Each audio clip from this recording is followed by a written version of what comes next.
We just got through with a pregame briefing with Nick Cushing as New York City FC prepares for Austin FC tomorrow. So we'll get you the coaches' comments as they will train tonight to mimic what they'll be facing weather-wise tomorrow for the match. Greg Berhalter, according to Fox, midweek, this coming week, middle of the week, the decision will be made on Greg Berhalter one way or another. And the Euros, what a wonderful game to kick it off today. And the other one is going on. I guess you can kind of see it behind me. All that coming up on NYCFC Views. Turn up your volume. Because you're about to listen to The Sick Podcast. NYCFC Views. Collins approaches the shot, and New York City wins the first MLS Cup on their first try, and they're going crazy. Tiene el tiro y gol!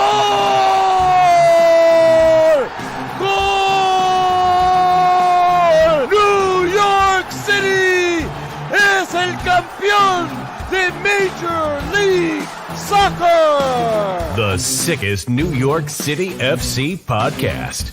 It's gonna be sick.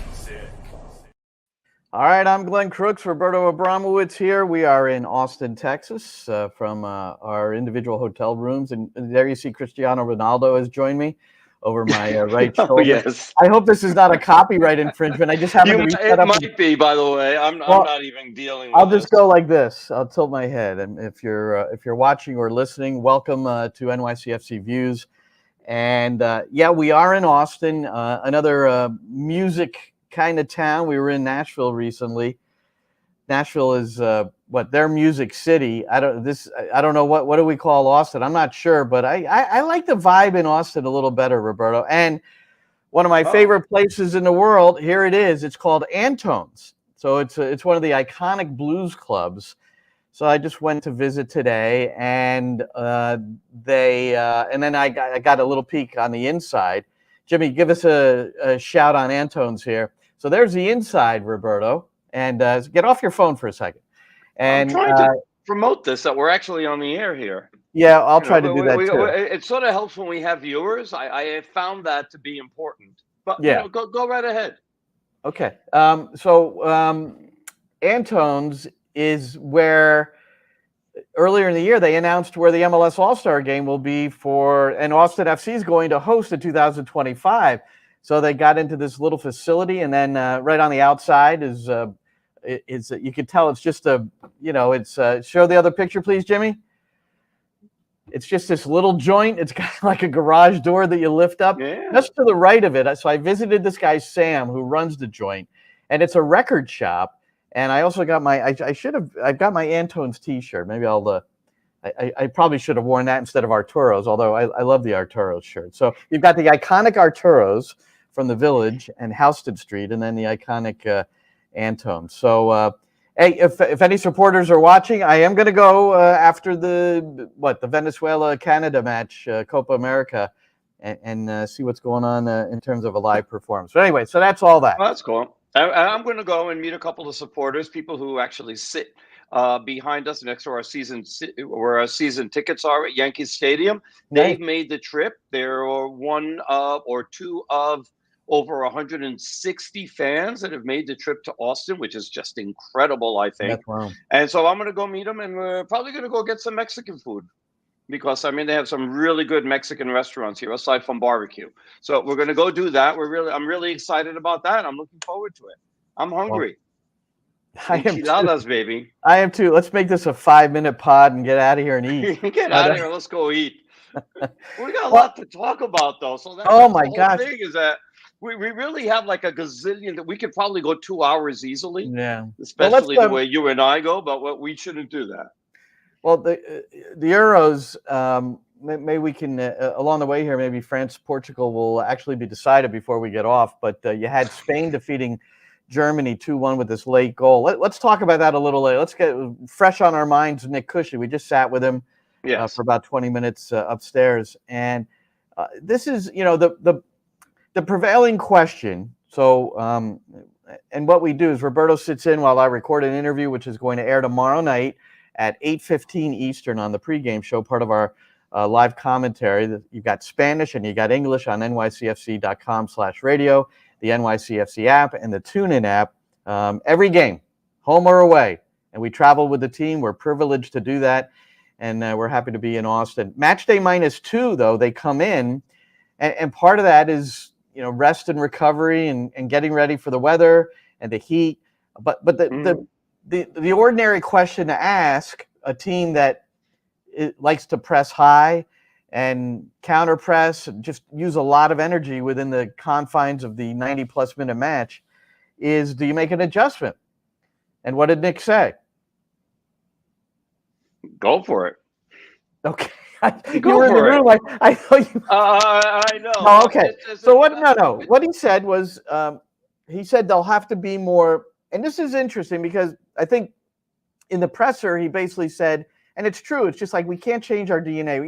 We can't really change who we are, even with the conditions. But I think we took it a little deeper with him in our briefing.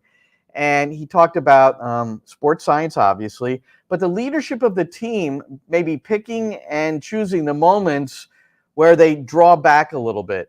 And the word Nick has used the last 2 weeks, which I haven't heard him use before, is volume in the attack. And that's the number of times you get forward, the quality that you do it with numbers. And so the volume of the attack is going to be less, which when you're on the road where you've only scored 7 goals in 9 matches, that's the concern I have with the volume being less. But you also have to cater to the conditions where, last time I looked, it was 95 degrees on my weather.com app. So I don't know what you have. 98. So it's gone up 3 degrees since I walked downstairs. And that's the high. Now, the good news for tomorrow is that the high is only going to be 94. The bad news tomorrow is that there are thunder showers in the area and at game time. So we hope that it doesn't affect the start of the game. So there is going to be rain tomorrow. There's a 35% chance of rain, but it's thunderstorms. And so we just hope that that's not near the stadium where that happens. So we hope for that. But the one thing that they did today, and I'm very happy to hear, is that their practice isn't until 7:15 tonight, which is basically almost game time, 7:15 Austin time. So that's like game time. And so it sort of mimics the conditions that they're going to face tomorrow, although tomorrow is going to be a little bit more humid and maybe not as warm as it is today. And I think that that's a correct thing to do for them not to be surprised and to know how much energy that they're going to expend. And you would understand that we've spoken about this whole year, especially when it comes to Inter Miami and Messi, about how they're going to handle the conditions and, especially for an older team. Now, New York City is the youngest team in MLS. So they should be able to handle the conditions a little bit better. But it makes a lot of sense that you can't approach the game the same way as if you were playing in 75-degree temperatures and 35% humidity at Yankee Stadium or Citi Field. You just can't, because you're going to, you're just not going to have that sort of energy. So you're going to pick your spots where you're going to attack and you're going to press high. Yeah. So that'll be interesting to observe, and we'll paint the pictures for you on the radio network. So I hope you'll join us and sync up with the video if indeed you're watching the game tomorrow. And Portugal and France, 110th minute, they're still 0-0 in the Euro quarterfinals. I thought, and I had forgotten this, I know New York City has played in Q2 Stadium. That's the beautiful stadium for Austin. 20,758 is capacity. Well, they've sold out every match this year, so I would imagine that'll be the same tomorrow. But at the last game of preseason, New York City played Austin, but also last year, and I had forgotten this, during Leagues Cup, that break after New York City was eliminated, they came down to Austin, and Nick was really appreciative, Nick Cushing, with Josh Wolf and the Austin folks, because he was working in some of the newer additions, in particular Burke Risa, giving them a chance to play. And if you'll remember, Risa's first game wasn't until after Leagues Cup. So that was huge. And New York City finished the season pretty strongly, and Burke Risa was a big part of that. whether he'll be a big part of what's going on this 4-game road trip is going to depend on this ankle injury. So certainly New York City's got to be prepared to make adjustments on that. Maxi Morales is also questionable with his injury. So it'll be, again, probably won't know till after training tonight when the coaching staff meets how they're going to figure all that out. Yeah, they're not really sure what they're going to do, right? Obviously, they've got to figure out who's healthy, who's not, who's going to be able to go 90, who's going to be able to go less than that. Let's speculate. There's a lot of decisions that have to be. Okay, fine. You want to start speculating? Go right ahead. Enjoy. Well, there's the one thing we know that Nick said before this. So this is all on the record stuff. Is that Kevin O'Toole needs a break. Now, yeah. He's logged a lot of minutes. So Christian McFarlane would be the normal replacement there. So we're not sure where he's at in terms of being able to fit in at this point. But we know he's played. He's made his debut. So you wonder. And you got the feeling from Nick, again, last week, that McFarlane was going to play somewhere in this 4-game road swing. So we'll see how that goes. I'm so impressed with Santi Rodriguez, his engine. Yeah. And if someone has benefited from the physical performance staff, which I think they're exceptional, because you can see this team is fit, and they're fit, and they play till the end. I thought they were dragging a little bit at the end of the Montreal match. There was just James Sands was exhausted, and then you see they have this upcoming road trip, knowing that that's going to be difficult. But it's really been impressive how these players have pushed through. But if Risa can't go, the obvious is Strahinja Tanasijevic, and he'll be next to Thiago Martins. Tavon Gray has been exceptional recently, so you'd have to expect him to continue to start on the right side. And then in the midfield, with Sands playing all these minutes and looking pretty gassed at the end of that last game, Keaton Parks, Andres Pereira. So it's nice to have that versatility. And then that you've got Agustin Ojeda, who you thought might just slip in for Malachi Jones in the last game, but instead it was Maxi and Santi is the way that Nick wanted to configure it. So I'd say, as we speculate, the one thing we're certain of, I would imagine we'd be shocked if Alonso Martinez doesn't get the striker shirt. That's again, coming off a brace. We know that New York City put a pretty heavy investment into 2 guys to be the center forwards, right?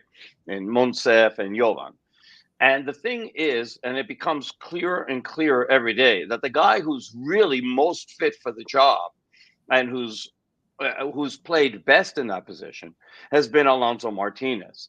And so, at some point you just have to go, and I know that they've made a significant investment, but I think that you've got to go with Alonso Martinez until you can no longer go with Alonso Martinez. And so I want to see him, just start every game now. And then Monsef can come in, and because Alonso, normally seems to tire a little bit, especially because of the way that he plays. And, that speed that he has to get behind the defense, and how he's able to play that he does that very, very well, that he's able to latch on to long passes, without being offside. There's a great skill to that, to be able to measure the defense and then be able to go and get the ball before the defense can. And he's taken good advantage of that. And I think that he has an affinity, and we saw it in the game against Orlando, of being, or against Montreal rather, the affinity of being able to have a great understanding with Hannes Wolf. And Wolf has been able to deliver those long passes that he's able to get behind the defense and be able to score or get really good opportunities. Look at the 2 goals. So look at the 2 goals. They weren't really long passes. It was horrible by Montreal. Pass across the middle of the field. You don't make a square pass unless you're 125% certain. And I don't remember who played the pass. I know Selena was the target. They missed him. Saliba missed him by a lot. And then Wolf just came up, and first time into Martinez, it was about a more like a 20-yard ball on the deck, and Martinez, but they were connected. They were so connected. And then Wolf's assist on the second goal was just fabulous. Right. And with a great pass, by the way, from James Sands to start that off. Yeah. And he got the hockey assist on that, which I was happy for. Sands So, with the second assist of the season in back-to-back games. Yeah. And now he's got, 3 for his career. I mean, James Sands has not been a goal producer, but remember what he's not comfortable in the box, though. He got the ball in the area in that second half, and he kind of his back was to the goal when he received it. He was about 10 yards from the goal, and it ended up not working out. But Sands is obviously as an attacker, he's a really good defensive midfielder. Yeah, that's for sure. But by the way, the defense, and the defensive side of the team contributing going forward, because Hannes Wolf now has 5 assists. The guy who he passed was Tavon Gray. He's got 6 assists. I've got 6 assists for him. Yeah. You have them 6? Well, you know what's happened? You know what happened? Because they don't, the secondary assists, they don't count them in some places. Yeah, it's weird. We have these 2 sources, it's like Press Box and the Fob Mob, and they carry these things differently. They've got Sandy Rodriguez coming into the match. One of them, I don't know which one, with 4 assists.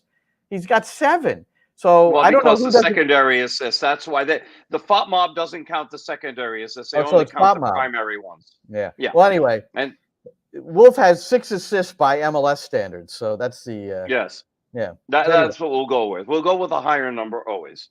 So you and you mentioned a back line, and Thiago Martins is an all-star, so congratulations to him. I don't think we've had a chance to publicly say congrats. Matt Freese is not. I thought it was pretty interesting. The City Boys show, one of our podcast friends, they recorded Freese after the last game, after he got his 4th shutout in the victory over Montreal, and just asked him about I guess you could say the all-star snub. And let me make sure I get his quote right. He called it business decisions not made by soccer minds. It was made by business minds. Now, I'm not completely clear as to what he means by that, because the only businessman who's involved, or business person, is Don Garber, gets his own selections. But that was the 2 of the goalkeepers were coach's selection, and that would be Berkey and Lloris, okay? And then Martin Paz for FC Dallas was voted in. And we heard something that was fantastic. There was a voting. Fantastic. Well, we're going to say it, man. Apparently, he's become an Indonesian citizen recently, and he's now going to play for the Indonesian national team. And there was an influx of votes from Indonesia for Martin Paz, which could have very well eliminated Matt Freese from the equation. Because Freese was leading the voting for a while. In the early stages of the voting, he was leading. And then all of a sudden, the Indonesian vote came in hot and heavy. Well, and that put Paz over the top. Wilfried Nancy selected Thiago Martins. And, he wants to win that game, number one. Like, Wilfried Nancy is going to be coaching this game to win it. I'm sure he's got to use players in a certain way and all that. But Martins has been at the top of his game recently. I think he's a deserving choice for sure for New York City FC. I mean, he's been just absolutely sensational at the back, and and understanding that the Reese has been out a little bit. There was the food poisoning, and then he had the knee earlier, and now it's the ankle, and so working around that, he's got a big task when Reese is not out there, because it's just somebody that's not as familiar with the territory. So, he got a good 45 minutes with Tanasiewicz, and if Reese can't go tomorrow, then he'll get another 90 with Tanasiewicz. So I mentioned Wilfried Nancy. Now this is going to be 4 minutes long, Roberto, but I want you to hang in there and listen. I think you'll enjoy this if you haven't heard it yet.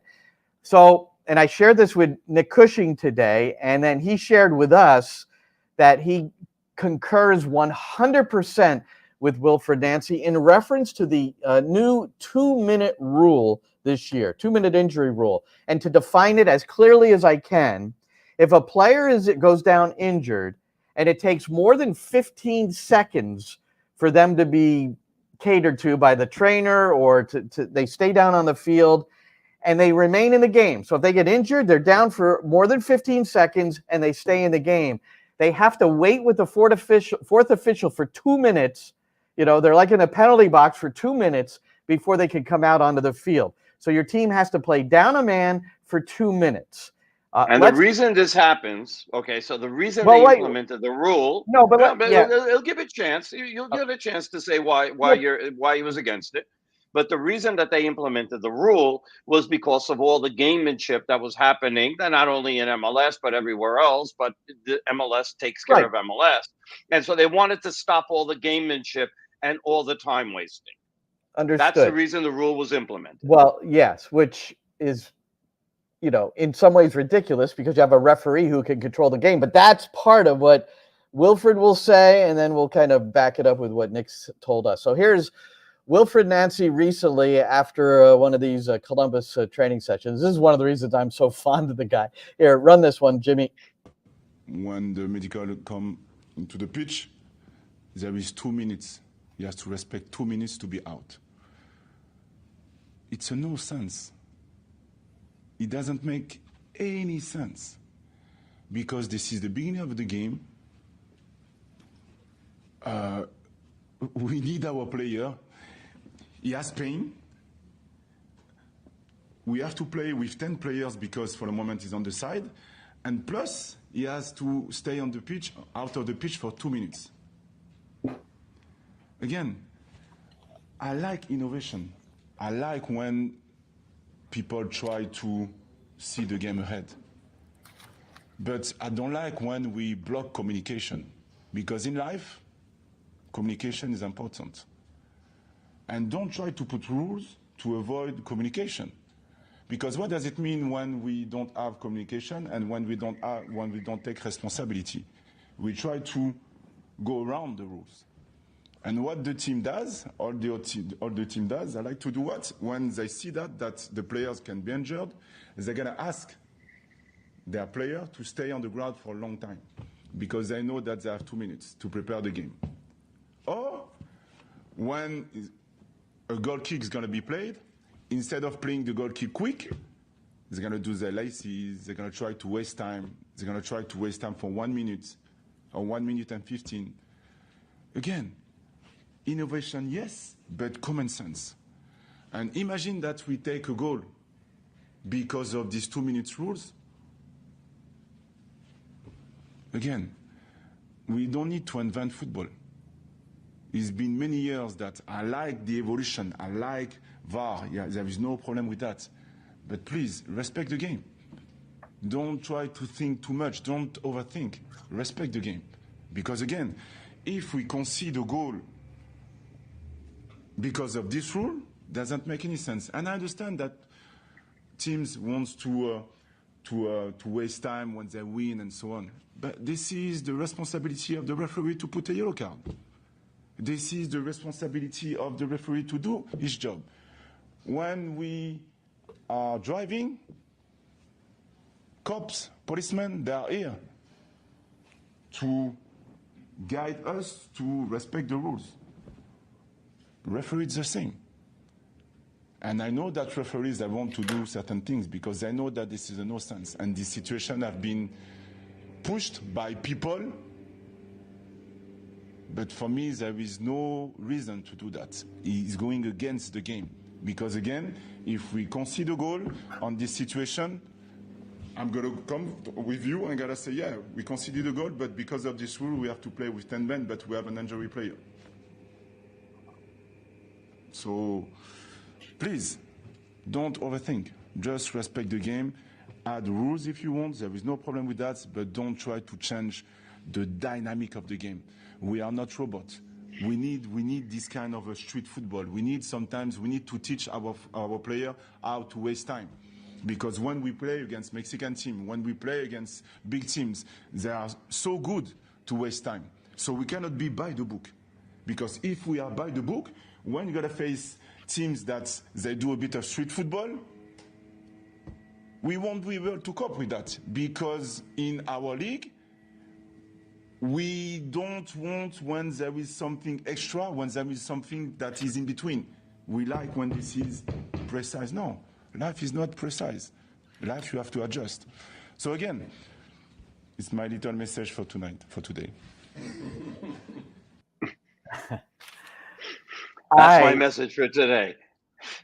This dude, he's at the top of my list of favorite coaches, or at or near the top, because he just puts it so well. It's and this is, Nick listened to the whole thing, and the one thing he really focused on is this: we need to have that street football mentality so we can beat the Mexican teams, the other South American team, the big teams, as he put it. And until we understand some of that's sophistication, even though it doesn't seem like committing a foul, getting the yellow card, whatever it is, it's the game. And as Nick, so what Nick told us is that every coach was polled at the beginning of the year, and he was trying to show us the email that he sent, because he said, I'm not hiding anything. This is the way I feel. Is that he was totally against it because, and I'll say this is not Nick Cushing, and see what you think of this, Roberto. Pro referees, by instituting this sort of thing just to save some time in a game, they're basically saying the referees can't manage the game. That's what they're saying. They can't trust their referees to manage the game. They try to help them. Yeah, they try to help them, and I think that they didn't do them any favors.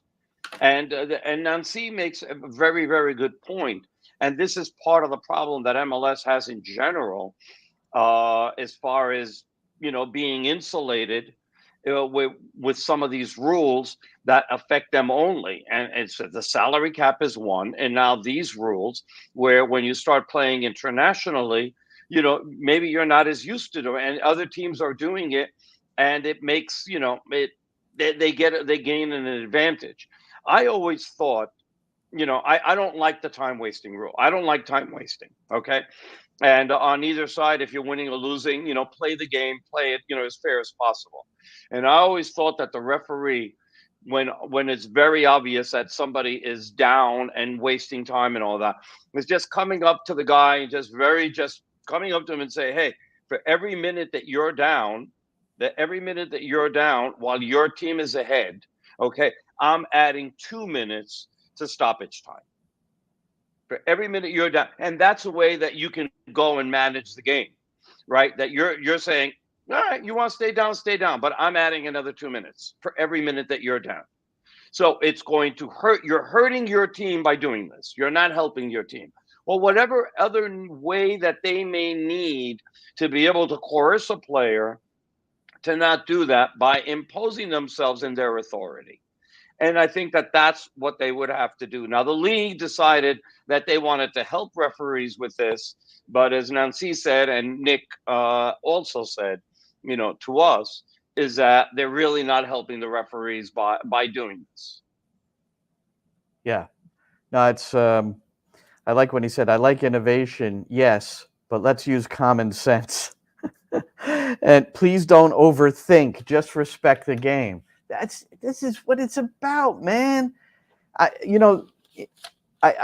It's just the way he put it.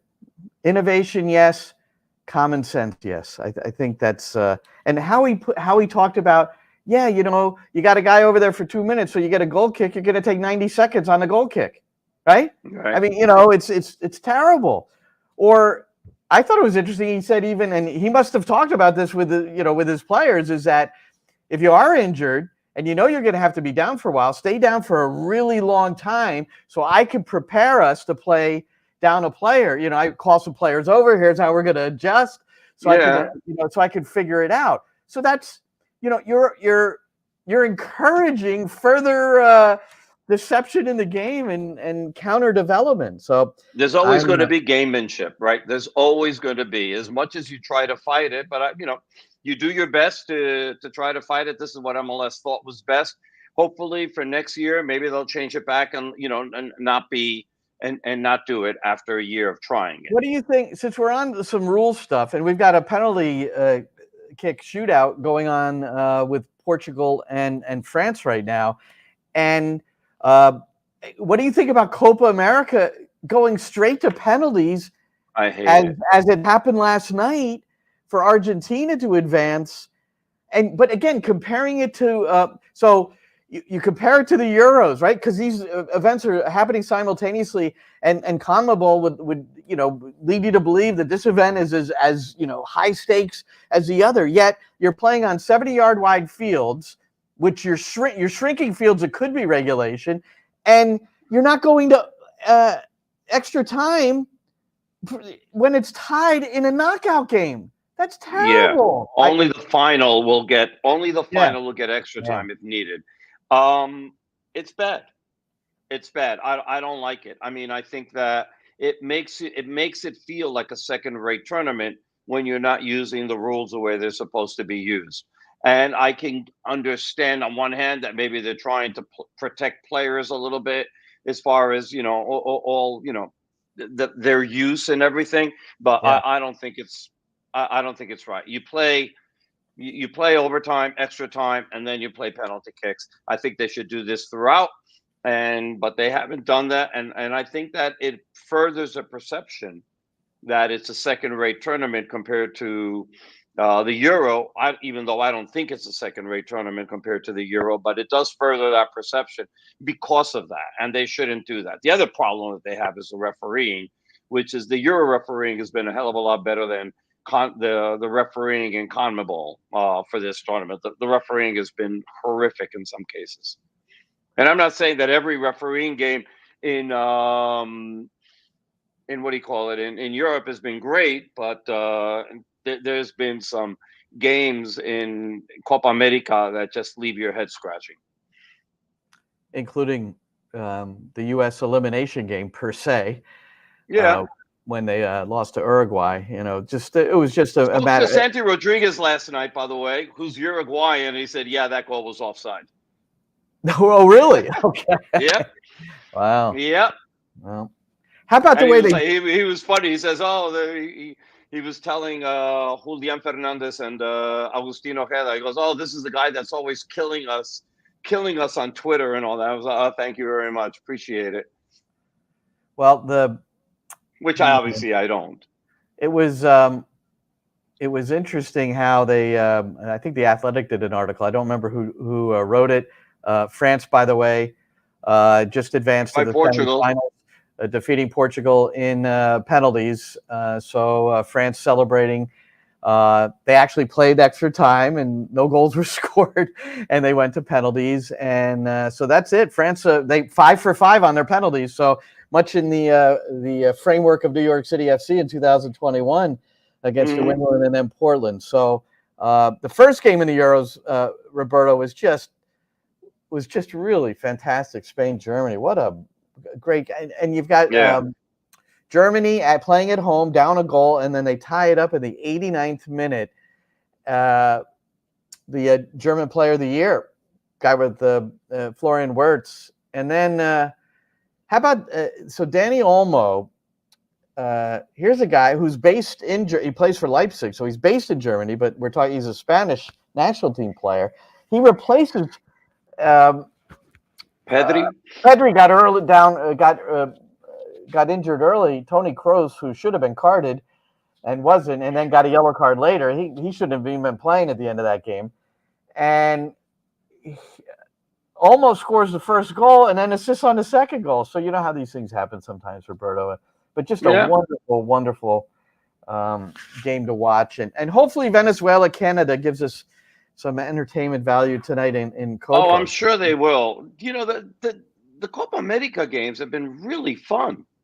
They really have been. I mean, there's a lot of attacking soccer. I mean, obviously today, Spain and Germany put on a masterclass of attacking soccer, and there was some fantastic goalkeeping as well. So that was a hell of a lot of fun. But I've really enjoyed the Copa America games. I really have.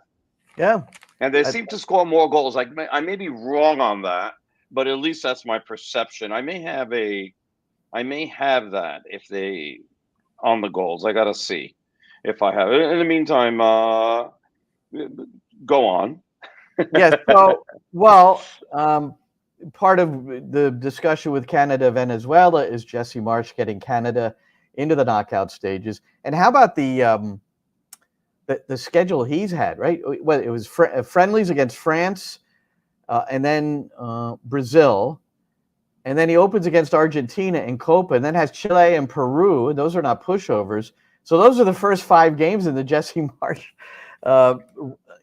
career as the head coach of Canada, and he's got him into this knockout stage against Venezuela. But that leads us to Greg Berhalter. How about this? That the first game that they played, right, what was against Netherlands, they got smoked for nothing, and then the next game that they got to go play is against France in That's France. what I meant. I gave the wrong. And they wound up tying that game. Yeah, I just want to correct myself. It was Netherlands, France, Argentina, Peru, Chile. I don't know what the hell I said, but I didn't say that. But I mean, the first 3 games are killer games, and they played well against Argentina. They wound up losing the game 2-0, but they played really well against Argentina, and they had chances to score there. That was a game that was played on the temporary grass field in Mercedes-Benz Stadium that everybody criticized after the game because the ball would not roll smoothly. So Jimmy Conrad, he was doing a podcast with Jesse Marsch, before Marsch got the job in Canada. So I would imagine they're close in a way where Conrad got an exclusive interview with Jesse yesterday. And the question was about the U.S. men's national team, a little bit anyway, which Fox News said today at halftime of the France game, the France-Portugal game, that coming up midweek, this coming week, there'll be a decision made about Greg Berhalter, according to their sources. So, and then they kind of equated it to Vlatko Adanovsky getting the sack on the U.S. women's side, and it was a 10-day period after their last game, and it's a similar time frame. So they're adding 1 + 1 and getting 2. So the assumption is that Greg Berhalter, I guess, will get replaced. But here's what Jesse said, Roberto. I would love to say I'm just focused on what we're doing here in Canada, but obviously I'm paying attention, as always, to the U.S. men's national team. I'm disappointed by the performances, by the lack of discipline. That was the key. God almighty. When I read that, I was like, all right, this is war, Greg. This is freaking war. I mean, because you don't say that against another team's coach that way. I mean, gee. But I mean, I read that and I was like, wow, gloves are off. That's pretty damning. That phrase, in everything he said, it could be hidden in the middle, whatever you want, but that one stood out to me in bold letters that were flashing. Yep. And then our friend Mike Wotaya interviewed Tab Ramos, who Tab is one of the most successful youth national team coaches in our history with the U20s. Oh, he was great. But was never given a crack at the full team, which nope. I would imagine he's still probably bitter about. But I mean, he looks at things pragmatically. I know Tab very well now, and he's not in that department of hammering people. But his quote from the Wojtaya Soccer America interview: "We have been constantly accepting all of these losses under the quote, 'We are young, this is a project' banner, but you can't tell me or the fans anymore that we're moving towards something when the results are always the same. At this point, if we keep Berhalter as a coach, the message that we're sending is that we think our coach is doing the best he can, but our players are terrible." This is Tab's quote. "I don't think this is the case. The players are clearly underperforming, and unfortunately, that always falls on the coach." And then Tab added, "I hope we go after an international coach." I wouldn't mind seeing Wilfried Nancy be our national team coach, that's for sure. No, I mean, but the biggest name that's out there that isn't employed Klopp. These days is Klopp. Let's bring him in. But I mean, the reason that he left Liverpool was because he was mentally fatigued by the pressure of doing a club team every week in that league, with that sort of competition. I can absolutely get it. National team's a little bit different, and obviously he won't have the pressure that he had, in England. Maybe it's a project that he's interested or not. But then again, also, U.S. soccer isn't one that has gone out and spent a hell of a lot of money on coaches as far as salaries are concerned. And the type of salary that somebody like Klopp would command would have to be probably 4 to 5, maybe to 6 to 7 times what they were paying Greg Berhalter if they decide to move on from Greg, which we don't know yet. No. And again, Fox is reporting that midweek there'll be a decision. How did they put it? His fate will be decided middle of next week. But here's the thing, Glenn, on this, and I'm like sort of surprised that this hasn't really been discussed much more, and that it hasn't been made a bigger deal of. This is probably the most important time in the U.S. national team history. It's the most important because of the fact that. I think that's been but not as much, because they keep, Berhalter keeps on coming back, right? So, and I don't know if I want to blame Berhalter for everything, but I mean, obviously he bears a lot of the responsibility for what's going on. It comes with the job, you don't perform to the level of expectation, and the coach is a huge part of that. But these are, and I don't get the federation not doing the best that they can to get the best coach that they can, considering the level of talent that this U.S. national team has, which is the greatest in history. It's the greatest talent that this team has in history. We have the most players playing in the best teams in the most important leagues in the world. We've never had that before. A lot of them aren't playing, though. I mean, there's an argument there, Roberto. A lot of them, but there's some that aren't playing. But most of them, I mean, the most important guys are playing. All right, Pulisic is playing. You have McKinney was playing. The only reason Tyler Adams wasn't playing was because he was hurt. How important is the goalkeeper in a soccer team? How important is the goalkeeper in a soccer team? We have a massive issue in goal with the U.S. men's national. Yeah, well, that's been, that's a rare issue for the United States, because that's normally been their strong spot. The United States has always used their goalkeepers to steal games for them. And right now, you don't have anybody who's a starter who is within the first 3 or 4. Well, except for Sean Johnson, he's a starter. That's what I mean more. And then whatever you think of Gio Reyna, and then obviously there's some guys getting minutes, but there's uncertainty as to what teams are going to play for, in the upcoming year. And big rumor that McKinney is coming back to the United States. He's going to play for Cincinnati. Leaving Juve for Cincinnati at his age, because, he's going to be able to get a huge pay raise. That's, that hasn't been confirmed in any way, shape, or form. But that's something that's been bandied about on the internet that might happen.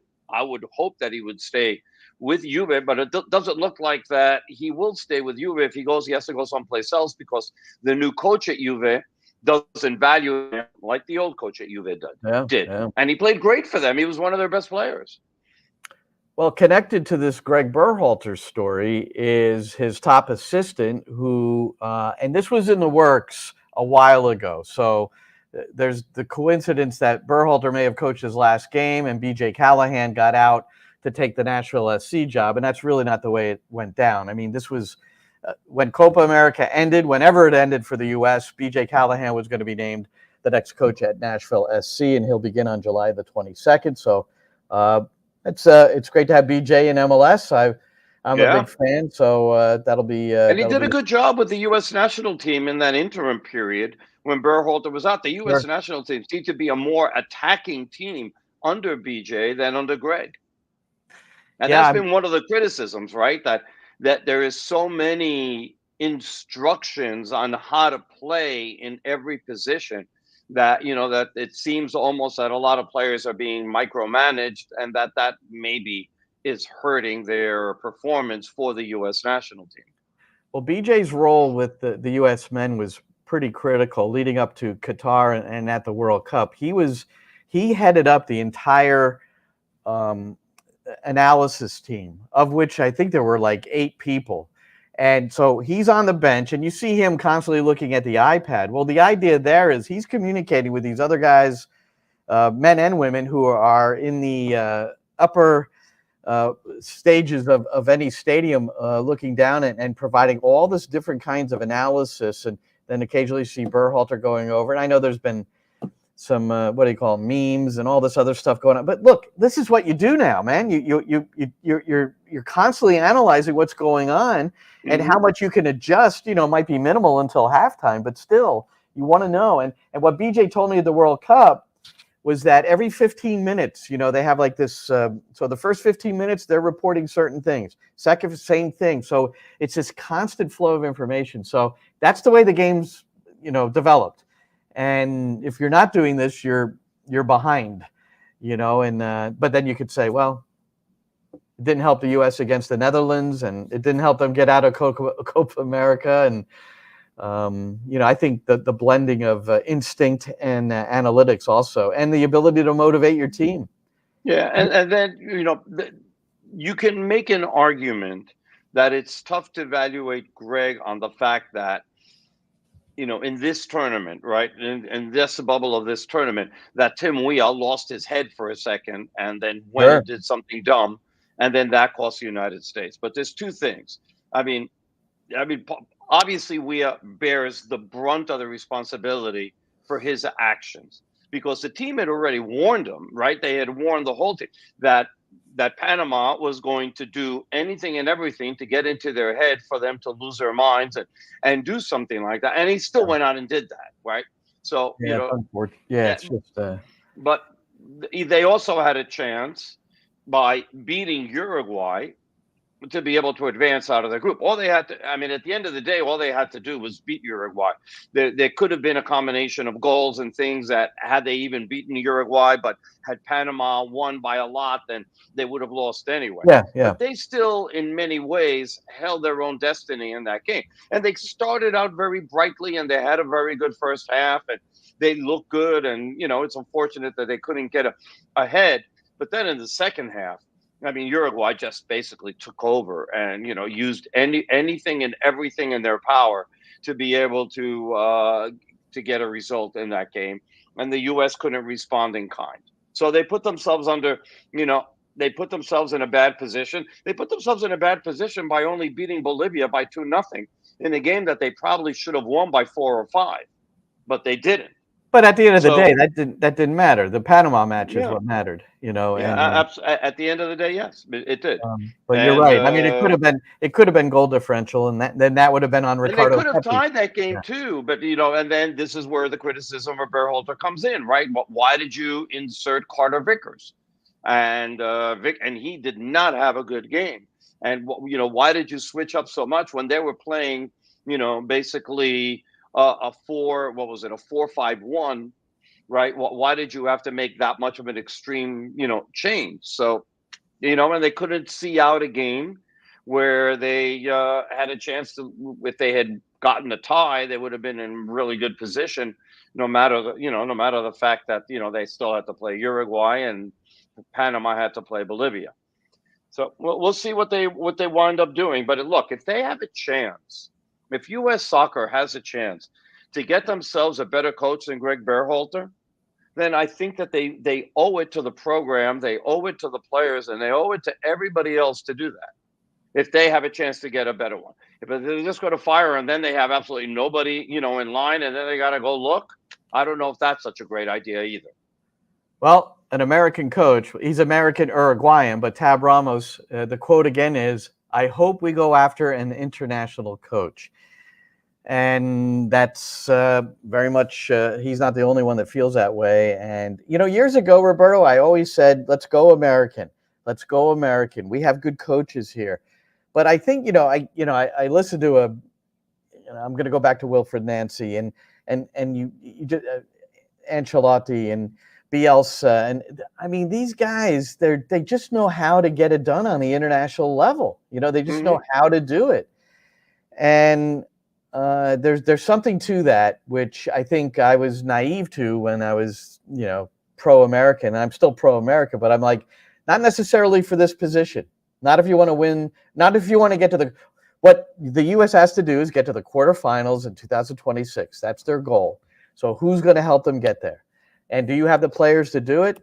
I think the people like a Tab, like a Tony, like the people who have coached the game and studied the game feel we do. They just need somebody that can put them in the proper spots and motivate them properly. and maybe know how to deal with certain situations to get them there. So I think the U.S. team is better than they've shown. Yeah, I would think that this is a team that's better than they've shown, and they should.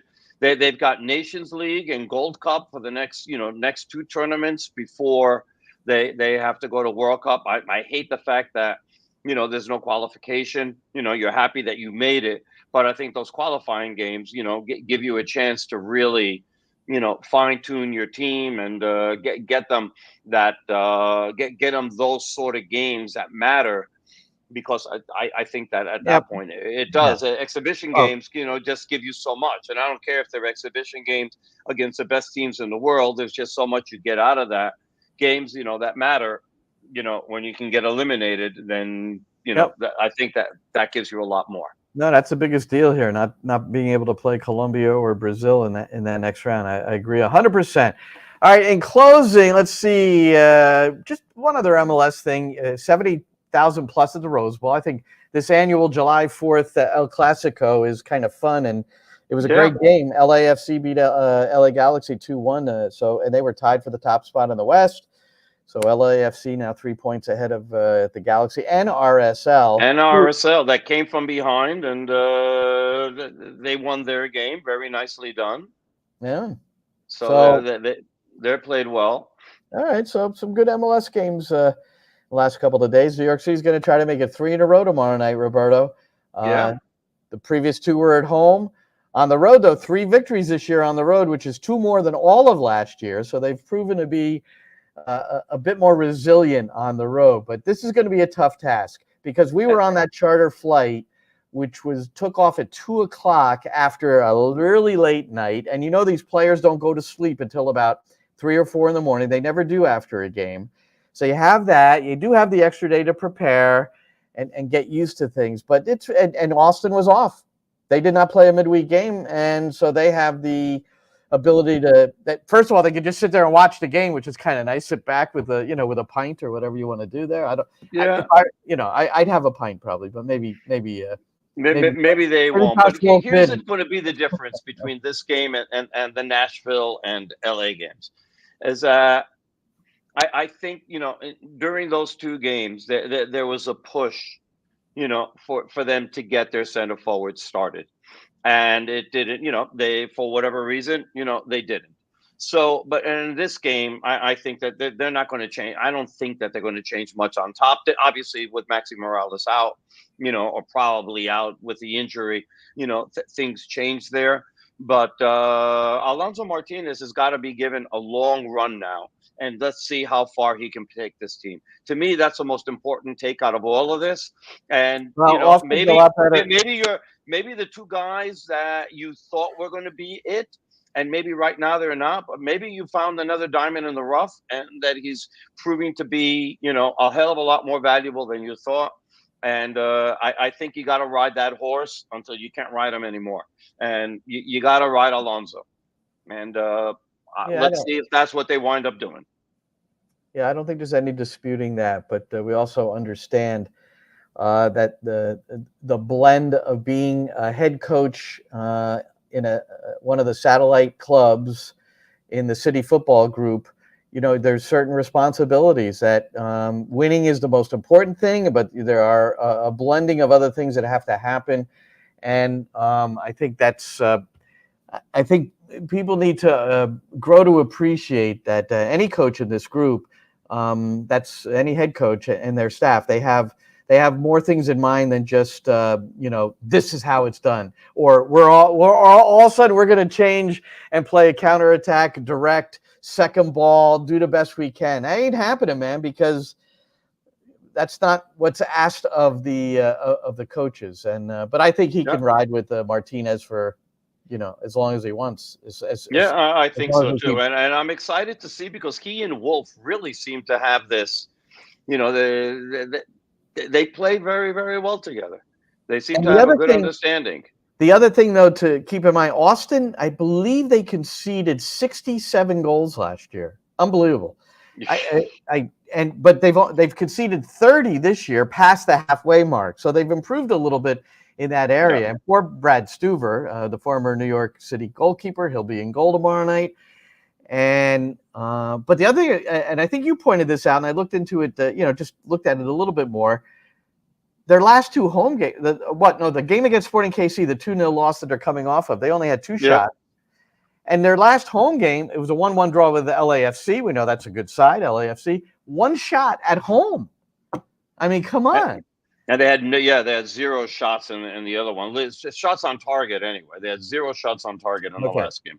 Yeah. So they're minus. So when they're home, their record in 10 games, 5 wins, 2 losses, and 3 ties. They have 18 goals scored and 15 goals against. So they're still allowing over a goal a game at home. So, their big problem is scoring goals when they're on the road. In 11 games, they only have 5 goals scored. So you think New York City doesn't score a hell of a lot of goals on the road? They do worse. And they've been, they've been shut out 7 times already this season. In 21 games, they've been shut out 7 times. That's insane. Wild. I mean, New York is not. New York doesn't have a lot to be proud of as far as that's concerned. Yeah, but they're relying on Diego Rubio to lead their front line. Come on, man. Seriously. Come on, man. Too. Come on. Huh? They Say got what? Drusi. I'm saying leading the front line. Driussi is underneath. He's not leading the front line. But he's got 5 goals. Obriana has 5 goals, and Rubio's got 4. Okay. So what are you telling me? Your striker has 4 goals. It's goals by committee. Okay. Well, or no goals by that entire committee. So I it's an opponent that New York City could take advantage of, I think. But the road, Austin with a little bit more rest, and we'll see what happens. So airtime, you will start your NYCFC pregame live on the Spanish side at 7 p.m. local Eastern. It's 8:15. 8:15 Eastern time, and the same time you'll start. No. Your live stream. Oh, the live stream. Oh, I'm sorry. The live stream, that is at 7 o'clock. Yeah, I have a name for it. You don't even give yourself a name. We call it NYCFC Preview Live, or Pregame Live. NYCFC very nice. You trademarked it. Did you trademark this yet? I'm sure. I've already been sued like 3 times by somebody. And then we'll be on at 6:45, 7:45 Eastern. You're on at 6 p.m., 7 p.m. Eastern with that. And then we have our pregame at 8:15. The radio pregame. Radio pregame, and then digital radio pregame. Yes. Yep. So, for those who hung in here with us, thank you very much. We were a little late because we were in a pregame briefing with Nick Cushing and got some of the cool information there to help prepare for our broadcast, so we can delineate as many of the interesting things that we can possibly do. What did we learn? What's the most important thing we learned that we can share? Because some of it was off the record. I'm trying to remember. I don't want to share anything just in case, but I do know that I did ask one question before you started, and it went into a monologue. And I did not expect to get a 10-minute answer, although it was really, really detailed, and it was understood. So it was good. We learned a lot of good stuff that we'll be able to share during our radio broadcast. Nice. So you'll have to tune in. But we can share during the radio broadcast. You'll have to tune in, sync up, and then at 7:15 or 8:15 Eastern, I'll have Nick the full. I think I talked to him about 12 or 13 minutes and see what he has to say. All right. Well, that's it for us. Jimmy, thank you very much for producing. And this is NYCFC Views. We do it live every week now, and then it gets replayed. So we've got a pretty good streak of live broadcasts going, Roberto. So let's keep it up. We're doing very well with that. And go find it on YouTube. So go find and subscribe to the channel on YouTube. That will definitely help. Tell your friends that they should listen in, and they can, listen to the replay on demand anytime they want. Wow. So if they don't tune in live at any time that works. Very exciting. All right. Euros, Spain, France. Copa America tonight, Canada against Venezuela. That's going to be fun. Woo-hoo. I mean, that is really going to be a fun game. All right. I'm looking forward to it. What time For is that game? 8 o'clock. For Roberto so 9 o'clock Abramowitz, Eastern. I'm Glenn Crooks. Have a good night, everybody. And that's a wrap. Hope you don't miss us too much until next time. Follow the Sick Podcast NYCFC Views on YouTube, Instagram, Facebook, Google Play, and Apple Podcasts.